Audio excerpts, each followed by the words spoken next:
The autumn rain hammers against the windows like angry fists demanding entry. Claire, 52, hums softly to herself as she applies a delicate layer of varnish to an antique rocking chair, her artist's hands moving with practiced precision.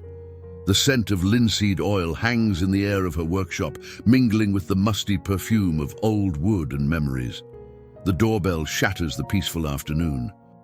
Through the frosted glass, Claire can make out only a blurred silhouette, a woman elderly, standing motionless in the downpour.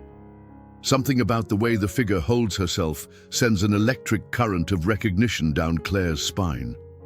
When she opens the door, the world stops spinning. Evelyn, Claire whispers, the name tasting foreign on her tongue after so many years of deliberate silence. There stands her former mother-in-law, now 74, rain cascading down her once regal face, silver hair plastered against hollow cheeks. Gone is the imperious woman who once surveyed Claire's modest home with thinly veiled disdain. In her place stands a diminished creature clutching a worn suitcase, water pooling at her sensible shoes. "I have nowhere else to go," Evelyn says, her voice cracking with the weight of 25 years of unspoken words. Claire's body tenses, her hand gripping the doorframe until her knuckles turn white. Memories flash through her mind like lightning. Daniel's adoring eyes when they first met at the gallery opening. Evelyn's arctic smile at their engagement dinner, the subtle cruelty disguised as concern, and finally, the devastating argument 3 days after Ellie's birth. "You trapped my son with that child," Evelyn had hissed, her perfect makeup unable to mask the ugliness of her rage. "He had a brilliant future before you." Now Claire studies the deep lines etched into Evelyn's face, the trembling hands, the proud shoulders now curved with defeat. Time, that most merciless sculptor, has transformed the woman who once terrified her. "One night," Claire finally says, stepping aside just enough to allow passage. Her voice is winter frost on glass. "Tomorrow we'll figure something out." As they move down the hallway, Claire catches their reflection in the antique mirror, two women, strangers bound by blood not their own, survivors of the same shipwreck washed up on the same shore after 25 years adrift on separate seas. The delicate porcelain teacup in Evelyn's hands trembles slightly as she surveys Claire's living room. The space reveals the story of a life rebuilt from shattered pieces. Eclectic art adorns walls where family portraits should hang, handcrafted furniture speaks of patient restoration, and carefully arranged photographs chronicle a mother and daughter's journey through time. Daniel appears in none of them. "Your home is lovely," Evelyn offers, the compliment awkward on her tongue. Claire sits across from her, back straight, eyes watchful. "Why now, Evelyn, after all this time?" The older woman's gaze drops to her tea. "Daniel passed away 3 months ago. Cancer." Her voice doesn't break, but something behind her eyes fractures. "He fought for 2 years. The experimental treatments cost everything." Claire's breath catches, but her face remains carefully neutral. Daniel, her first love, Ellie's father, the man who chose his mother's approval over his own family, is gone forever. "I lost the house to cover the medical debts," Evelyn continues, dignity clinging to her like a worn coat. "I stayed with my sister until she made it clear I had overstayed my welcome." A bitter smile touches her lips. "It seems the family name means nothing when the money runs out." "And you came to me?" Claire asks, disbelief coloring her voice. "After everything?" Evelyn's eyes, the same startling blue as Daniel's, lift to meet Claire's. "Because in his final days, yours was the only name Daniel spoke with genuine regret." She sets down her cup with a soft clink. "And because I need to find Ellie." "Ellie?" Claire's protective instincts flare like a sudden flame. "You never showed any interest in knowing her." "People change, Claire," Evelyn replies, "sometimes too late." Claire studies her former mother-in-law, searching for deception, for manipulation, for the calculating woman she remembers. Instead, she sees only exhaustion and an unfamiliar humility. With hands that suddenly seem ancient, Evelyn reaches into her purse and removes a yellowed envelope. Daniel wrote this for Ellie before he died. He made me promise to deliver it personally. The letter sits between them on the coffee table, a bridge neither woman is ready to cross. Claire rises abruptly, moving to a shelf where a framed photograph shows Ellie at her college graduation, brilliant, beautiful, and independent. "She's not a child I can protect anymore," Claire says softly, "but she's also not someone you can simply appear and claim." "I'm not here to claim her," Evelyn responds, her voice suddenly strong. "I'm here to finally earn the right to know her, if she'll allow it." The afternoon light shifts, casting long shadows across the room as the two women regard each other across the gulf of lost years, both wondering if some bridges, once burned, can ever truly be rebuilt. The upscale restaurant buzzes with power lunches and business deals. At a corner table, Ellie Donovan, 24, concludes a meeting with potential clients. Even from a distance, Claire can see her daughter's confident smile, the authoritative tilt of her head, the way she commands attention without demanding it. Watching her, Claire feels a familiar pride tinged with wonder. How did my wounded heart create something so whole? As the clients depart, Ellie notices her mother. Her professional mask slips momentarily, revealing surprise. Their lunches are usually planned weeks in advance. Concern immediately follows. "Mom, what's wrong?" Ellie asks as Claire approaches. They embrace briefly, a practiced dance of affection with clear boundaries. Claire takes in the details of her daughter, the tailored blazer over a simple blouse, the architectural sketches tucked into an expensive portfolio, the wary look that appears whenever unexpected changes occur. "I probably should have called," Claire admits, sliding into the vacated seat. "Yes, you should have," Ellie agrees, signaling for coffee. Her eyes narrow slightly. "You have that look." "What look?"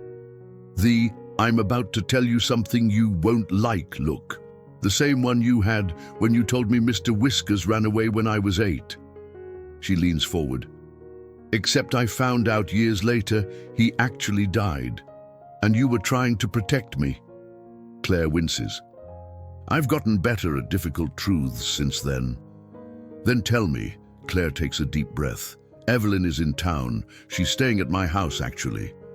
Ellie goes completely still, only her fingers tightening around her water glass, betraying any reaction.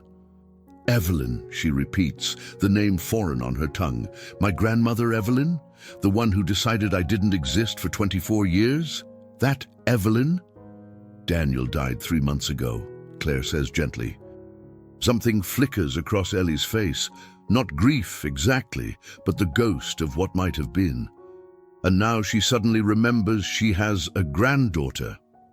"It's more complicated than that, Elle." "Is it?"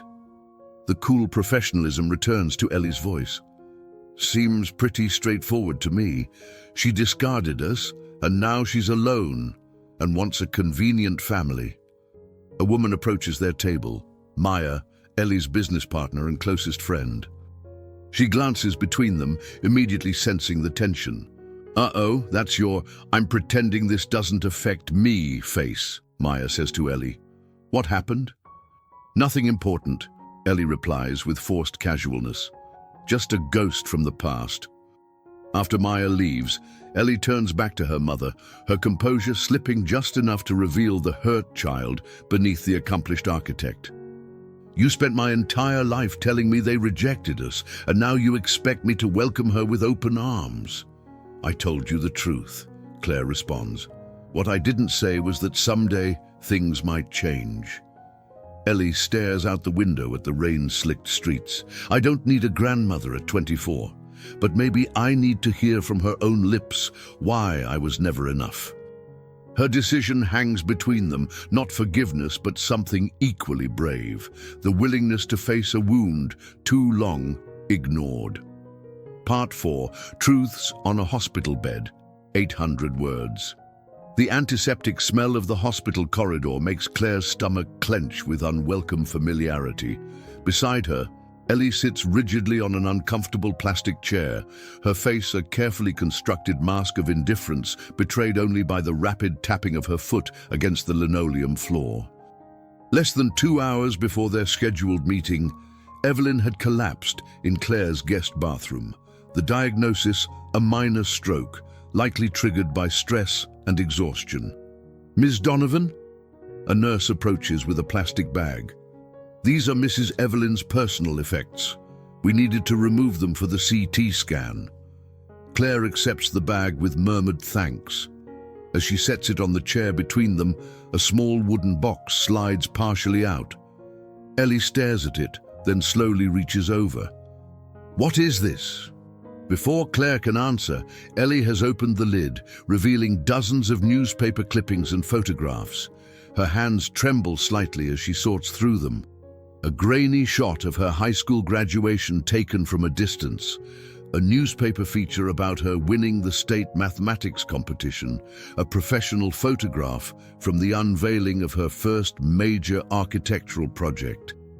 "She's been following my career," Ellie whispers, disbelief coloring her voice. Claire is equally stunned. "I had no idea." A doctor appears, chart in hand. "Family of Mrs. Evelyn." "Yes," Claire says automatically, surprising herself. The stroke was minor, but combined with her existing health issues from the cancer treatments, we need to keep her under observation. "Cancer treatments?" Ellie asks sharply. The doctor glances between them. "Yes, she's been a regular patient here for the past 2 years, usually after accompanying her son to his chemotherapy sessions." He consults the chart. According to her records, she was diagnosed with exhaustion and malnutrition several times during that period. After the doctor leaves, Claire finally opens Daniel's letter to Ellie. The handwriting is shaky, the words sometimes trailing off like the thoughts of a man already slipping away. "My dearest Ellie, you don't know me, and that is the greatest failure of my life. Don't place all the blame on your grandmother. When she pressured me to choose, I was the one who made the wrong choice. The hardest truth is that I was too weak to stand up for what was right. For you, for your mother, even for myself. The coward's way out was to disappear entirely rather than face my own shame." Ellie reads in silence, tears tracking unnoticed down her face. When she finishes, she rises abruptly. "I need to see her." In the private room, Evelyn lies small and fragile against the white sheets, an oxygen tube beneath her nose, monitors beeping softly. In her unconscious hand, she still clutches a newspaper clipping about Ellie winning a prestigious architectural award. Ellie stands frozen in the doorway, confronted not with the powerful matriarch of her imagination, but with a diminished human being who has carried her own private grief. "I'll wait outside," Claire whispers. "No," Ellie responds, surprising them both. "Stay. I'm not doing this for her or for him. I'm doing this for me, to understand where I come from, even the parts I might not like." Part 5. Reconstructions. 900 words. 1 month later, the morning sun filters through the Japanese maple Claire planted years ago, casting dappled shadows across the garden. The space has been transformed, now featuring an elegant stone pathway that curves around a small reflecting pool, leading to a newly constructed studio at the property's edge. Ellie's architectural touch is evident in every thoughtful detail. Claire emerges from her workshop carrying a freshly restored antique side table, setting it beneath the maple's protective branches. Nearby, Ellie sketches intently in her design notebook, occasionally glancing up at the studio where Evelyn can be seen through the window, arranging photographs in an album. "She's settling in," Claire observes, joining her daughter on the wooden bench. "It's temporary," Ellie reminds her, though without the edge her voice once carried when discussing her grandmother, just until she's strong enough to live independently again. They watch as Evelyn makes her way carefully down the path, moving with the deliberate pace of someone getting reacquainted with their own body after illness. In her hands, she carries 3 cups of tea on a small tray. "I thought we might enjoy this together," Evelyn says, her voice stronger than it has been since her arrival. "If you don't mind the company."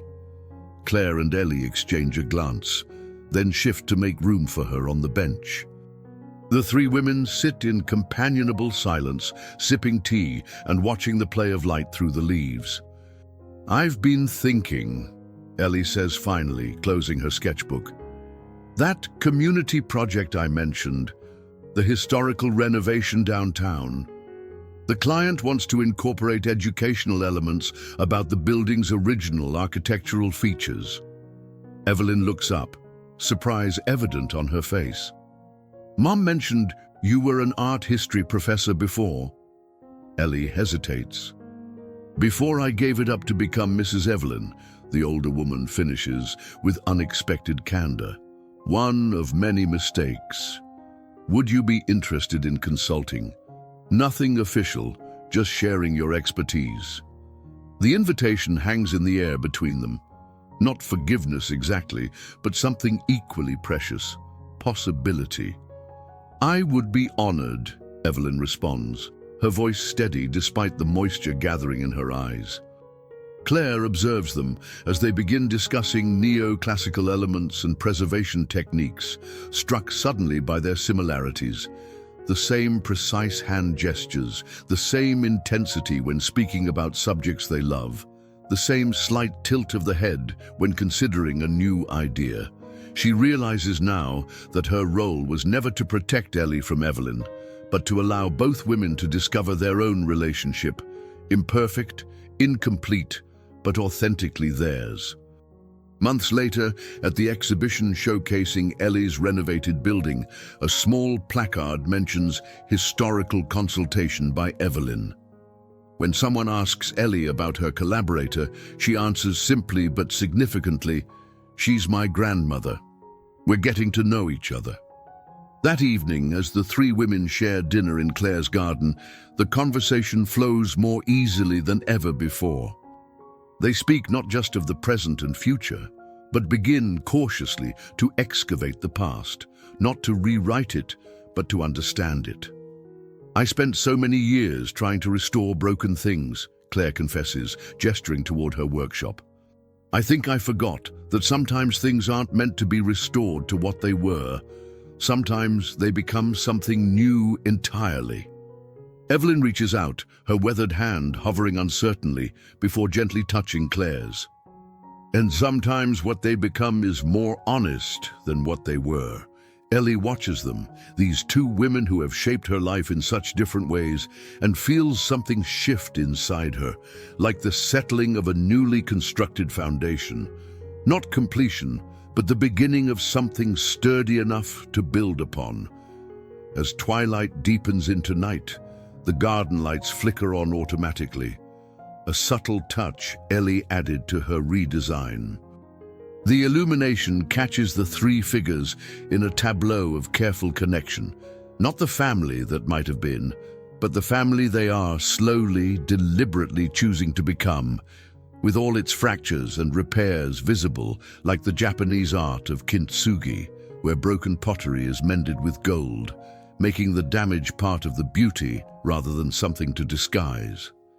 "Some things can't be restored to their original state," Claire remarks, watching grandmother and granddaughter engaged in animated conversation. "But they can be transformed into something equally valuable, with the marks of time incorporated into their beauty. What would you do if the person who once broke your heart came back, asking not for forgiveness, but for a second chance? Don't forget to like, subscribe, and share it with someone who believes in second chances. Help us grow by joining our journey.